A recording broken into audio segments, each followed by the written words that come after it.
edge. We gotta be prepared for whatever the fuck comes at us. Cause we are living revolutionarily. Definitely. You cannot second guess yourself in these days and times. They're gonna throw whatever they can at you. And you gotta be prepared for it. You gotta be prepared for anything.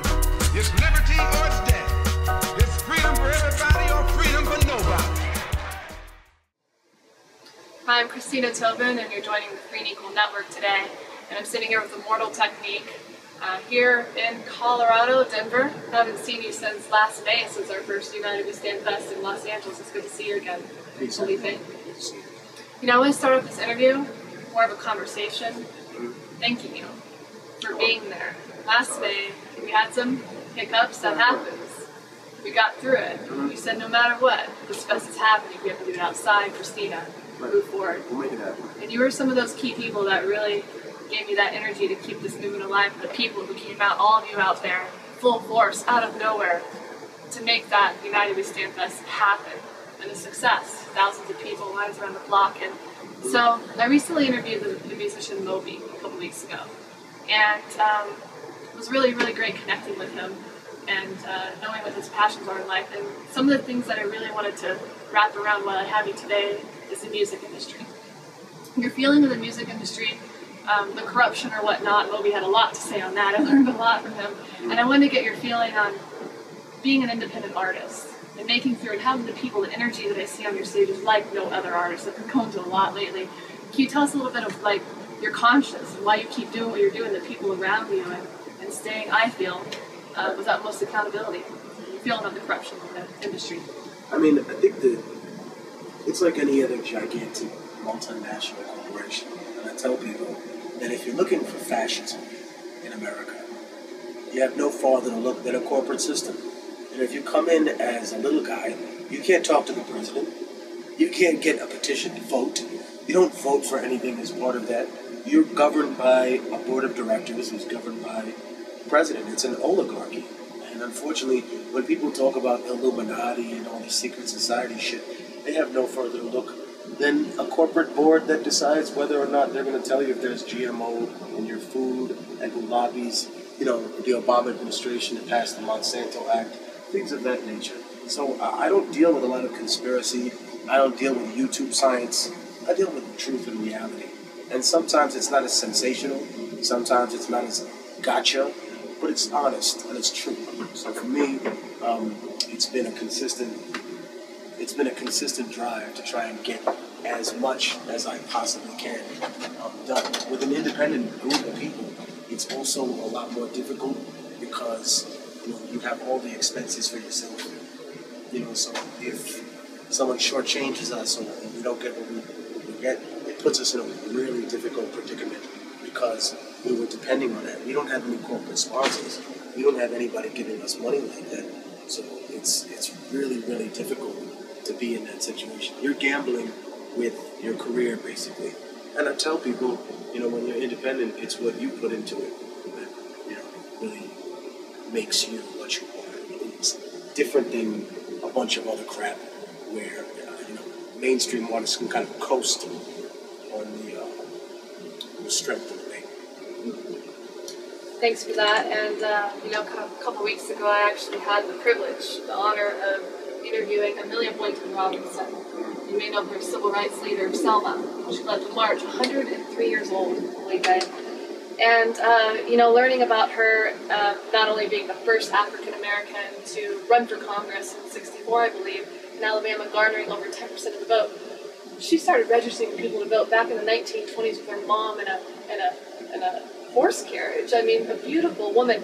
And she told me, Felipe, I have no fear. And so I feel you have no fear too. I can speak for myself having no fear, and with free and equal elections and whatnot. What is your feeling on, with Amelia Boynton Robinson being now announced as the keynote speaker of the upcoming second annual United We Stand Fest in Colorado? What is your feeling on igniting a movement for people to want to run for office, to vote, to get out the vote, become engaged in our electoral process, informed, educated? Well, I don't know. I mean, I think not having fear is one thing, but it's important to acknowledge what you're afraid of, you know what I mean? Like, we fear that there's going to be a more autocratic regime that comes to power in America. We fear that there's going to be difficulty in terms of having people's voices heard as the state becomes more militarized. As to her speaking at any event, I can't comment on that because I've never actually heard her speak or been there. But I'll send you the video. As a thing, you know, for someone to have that many years in the movement is really incredible. Mm-hmm. And you know, I salute her. She's a woman warrior, and you know, we need more people like that. We need more elders to teach young people, you know, about their history. You know, not just about the history of this country, but about their history in terms of human development. Because when we talk about Africa, we talk about Egypt and Sumeria and Mesopotamia, we're not talking about black history. We're talking about human history. And that's very important in the course of this sort of racialized discussion that everything turns into nowadays in this country. You know, we're at almost a second civil rights moment that has started, but it's more for human rights. So I think there's a lot of people, obviously yourself, and then there are a lot of other organizations that I've seen that have come up that are trying to do this, you know, in different parts of the country. Some are more mainstream, some are more local. But I think that, you know, the bottom line is that they're all suffering the same possibility, which is co-opting and having somebody infiltrate the movement. When I say by infiltrate the movement, I mean someone that's not dedicated to destroying the unfair system. Someone who just wants to live off of it as it gives them importance and it gives them a feeling that they're doing something when they're not really accomplishing anything. And I mean that in the sincerest form to say that real change requires sacrifice. Right? It requires a person putting themselves on the front line. And it's not easy. So God bless our heart. We're becoming educated and informed. You know, with the internet, social media. I have 2 more questions for you. We'll be wrapped up. And thank you for taking the time for your show tonight here at Cervantes, right? Here in Denver, Colorado. Definitely got to check him out here. He comes here now and then, over and over again. But in any case, the party system, independence, the polls say, you know, over 52% of voters perceive themselves, 42% perceive themselves as independents, while only 25% Republican, 31% Democrat. I'll just say there's an independent uprising? That is tricky, because I think so many people are just embarrassed to call themselves a Republican after the last election, so they switched to independent. You know, we can glorify those numbers, but we know what they are.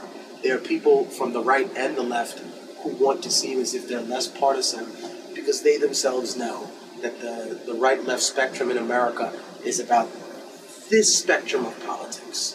And it's both very corporately controlled. So it's not like you're sitting there outside of the loop or the system.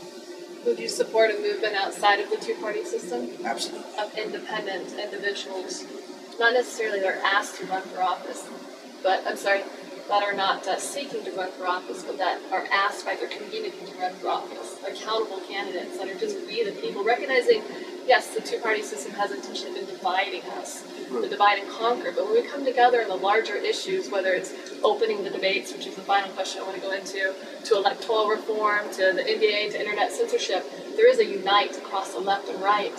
So it seems like you're really one of those people that would really be supportive of independent, accountable candidates running for office, beginning with the congressional races. I think, you know, I've liked a lot more what I heard from Green Party or Libertarian candidates over the years. You know, I've done a lot of work with the Green Party on environmental issues and stuff like that. So they've been very much on the forefront of that. They've been on the forefront of the immigration issue, which is really a human rights issue as well. So I think that, you know, I'm definitely all for having more independence, as I am an independent myself. You know, I applaud all the independents out there.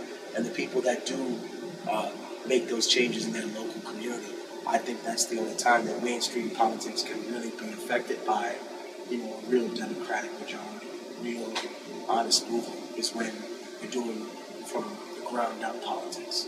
You know, once you get to a certain level, it becomes corrupted with so much money. So it's unfortunate. So here's my final question. That's too bad. Oh, this is a big one though. Oh, that was make it up to opening the debates. So, all right, well, on that note, I do personally, as you know, invite you to be a part of our second Natty We Stand Fest. You're doing this on camera. That's not fair. You don't have to answer. I might be on Please another don't tour. answer. I just want you to know you're invited. You never want an answer on camera. Thank you so much. It's important just to respond accordingly. The National Libertarian Party just came out. They're sponsoring the fest this summer. The Green Party is expected to as well. The whole premises of opening the debates is really key. And I'd love to send you some articles on that as well, because Jill Stein and Gary Johnson, Jill's confirmed, Gary as well, coming out. They just filed a suit against the Commission on Presidential Debates together with the National Libertarian Green. So we're working with our American Initiative. They might be supportive of this fest, I hope. But thanks so much for your time tonight. I really appreciate coming. You rock. You're a special soul. And thank you to you, your team, Mike, great manager. And you're joining the Free and Equal Network, and send some love out to Immortal. And please support this independent artist. He's the real deal. Peace.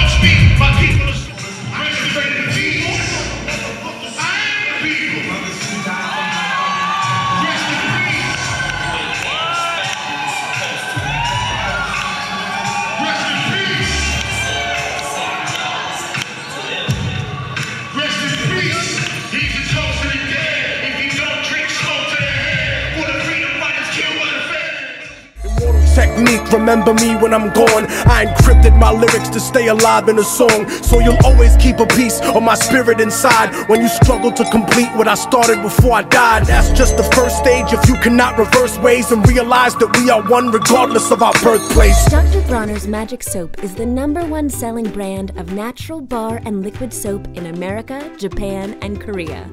A bottle of Dr. Bronner's is sold in the USA every 3.5 seconds. Experience it for yourself. I totally understand why people don't vote. With all the bad stuff going on in the world, what is one vote going to change? Which works out for me because I'm in the arms manufacturing business. I love to turn on the television and see bombs going off. People running, buildings collapsing, children screaming. Bombs pay for my lake house, my pool, my boat. So obviously it's in my best interest to stand up for a candidate who's not afraid of a little war.